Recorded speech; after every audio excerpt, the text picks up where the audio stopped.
Yes, hello, and welcome to our next installment in our series of programs on playing card games, Solitaire. We've got an item from a subscriber, and this person writes in, "Hey, card guy, how about a Solitaire game where every card is dealt face up? I bet that would be a kick." Well, JCVD89, I've got just the game for you. Named supposedly after a king from Belgium, I give you King Albert. It is a lot of fun. Let's give it a try.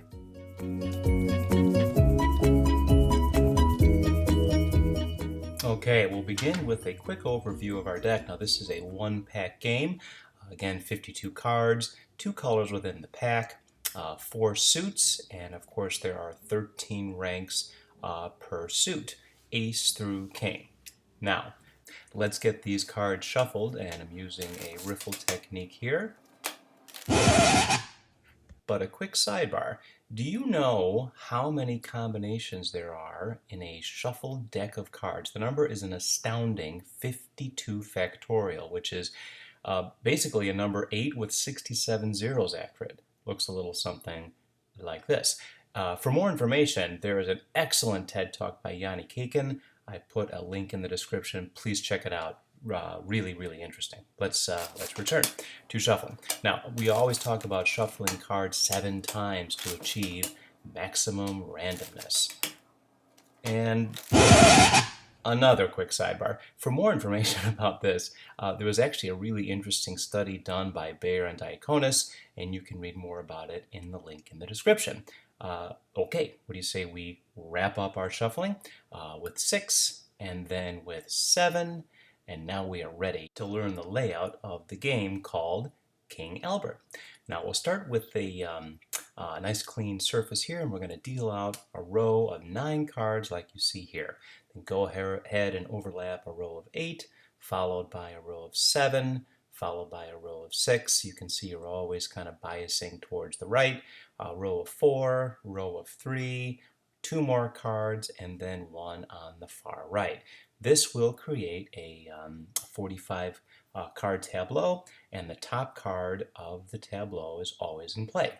Now, the 7 remaining cards will make a reserve, which will be displayed and used throughout the course of the game. Now, on the tableau, your job is to build down in alternate colors, black on red, red on black, as you see, and use those runs to organize and move cards around. Recommend that you reveal those aces just as soon as you can to build up your foundations, and once those are established, you will build up in suit on those aces all the way to king. So that is the goal of the game.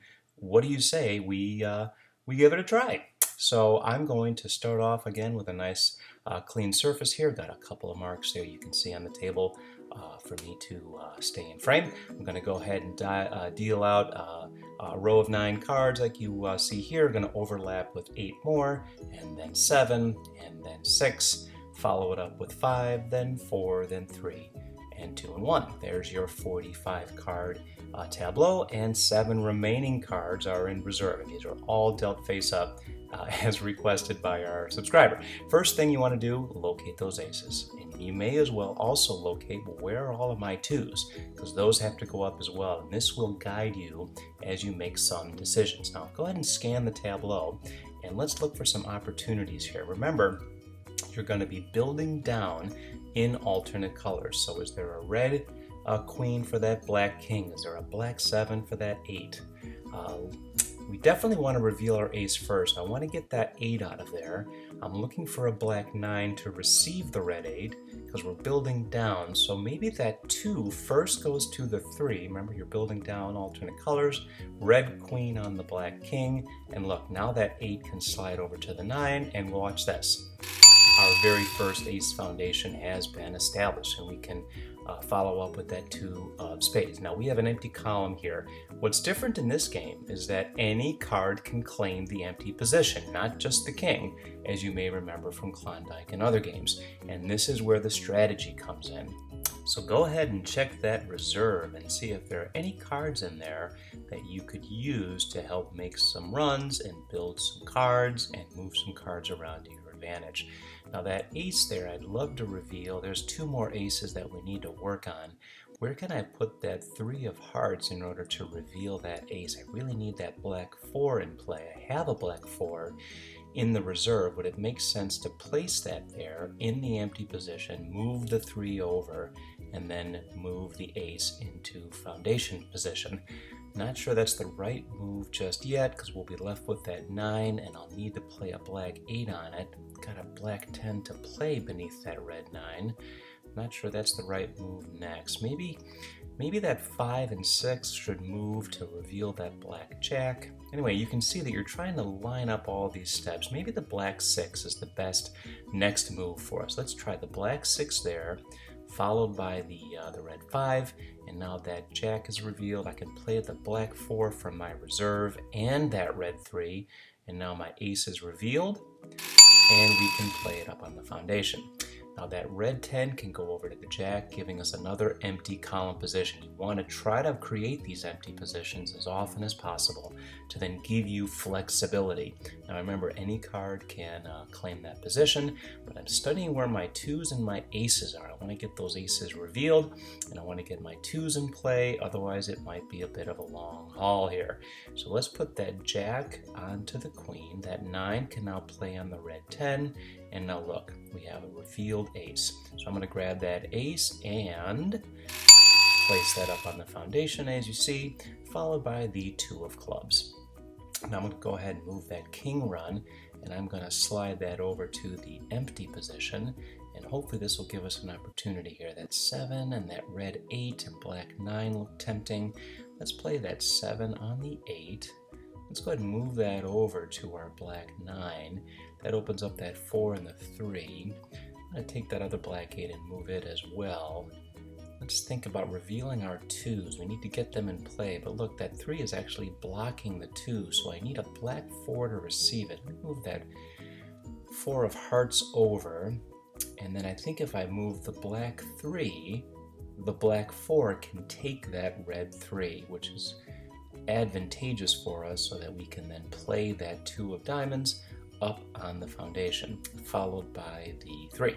Now that empty column, I'm going to go ahead and try that king, and I'm going to try to do that so that I can reveal my ace and move it up to the foundation where it belongs. Now we've got all 4 foundations established.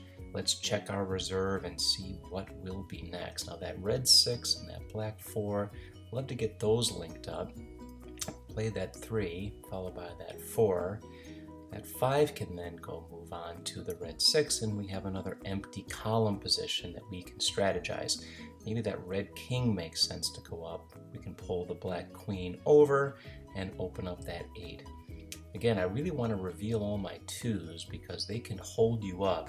Maybe that black 5 and red 4 should move. Let me try moving that 6 over to the 7. That gives my red jack an opportunity to move. Maybe we'll play the 10 as well, build the 9 on top of it, and now look, we have 2 empty positions. This gives us a lot of flexibility to make some moves and make some decisions. I'll move that 5 over, which will then allow me to play that 2 of hearts up on the foundation where it belongs. Do we need the 2 for anything? I don't think so. Let me go ahead and move that 5 back for a moment. I want to try something. Maybe if that 9 were to move first, that red 6 can join with the black 5 run that we had moved earlier. That might help us so that that red 6 is not sort of stranded. So let me play that on the 6 and then go ahead and move that 2 up there, followed by the 3. You know, you're always thinking about keeping cards linked together and not abandoning them because you need them moved in the future. I think that 6 run now might be portable. Maybe we move that one over. I'm looking at that red 8. I'm looking at that queen. If the queen moves first, we can move that red jack run and create an empty position. I love those for flexibility, and we might be able to pull some cards out of our reserve and get those into play as well. Now that red red 10 can then join with the black 9, and once again, another empty column position, which gives us the chance to make some moves. Only 3 cards left in our reserve, which is encouraging. That black queen and red king look like they'd be a great pair. Maybe that makes some sense. We move the red 6 run first. I'm not sure that's going to help us. So why don't we go ahead and start with that king, put it up in the empty position. Let's follow with the black queen there, and now that 7 is open. We'll move it over to the black 8. I think you're getting the hang of this here. The red jack can follow onto the black queen. Here comes the other queen to join with the black king, and now we can move that nice black 6 run onto the red 7 and create some opportunities. I love the empty column position. This always helps us. Maybe that 4 now can move up top where it belongs. I really want to chop down that column. So maybe that 4 can move up to the 3. You know, that 5 of spades can certainly move up to the foundation where it belongs. And then that red 6 can simply join the black 7. And then that whole little run can move over to the red 8 where it belongs. Again, we're getting organized. We're creating long runs. We're putting things where they belong to be ready for the final move. We have 2 empty columns here, so let's take that red 5 and play it up. That black 6, maybe we can join with the reserve 7. Let's grab that 7 and link that 6, and now our 4 is available to move up to the foundation. That 3 of clubs can graduate as well, and then here comes a black 10 on a red 9, and look at this. Everything is getting organized. Everything is built up nicely in alternate colors. And soon, I believe, we are going to find ourselves in a great position here with that jack run moving over. Now, the table is set. And that means that we can start doing the fun part, where all of these cards join their foundations. Remember, those are building up in suit. And this is the part where you get to enjoy all your hard work here. So all the 10s move up, all the jacks move up, all the queens move up. And now look, with the final king, we've won the game of King Albert. Boy, what a lot of fun, huh? Hey, I want to say thanks again to our subscriber, JCVD89, who wrote in. I hope you enjoyed the lesson just as much as I enjoyed giving it. And remember, you're never really alone if you've got a pack of cards. And hey, oh!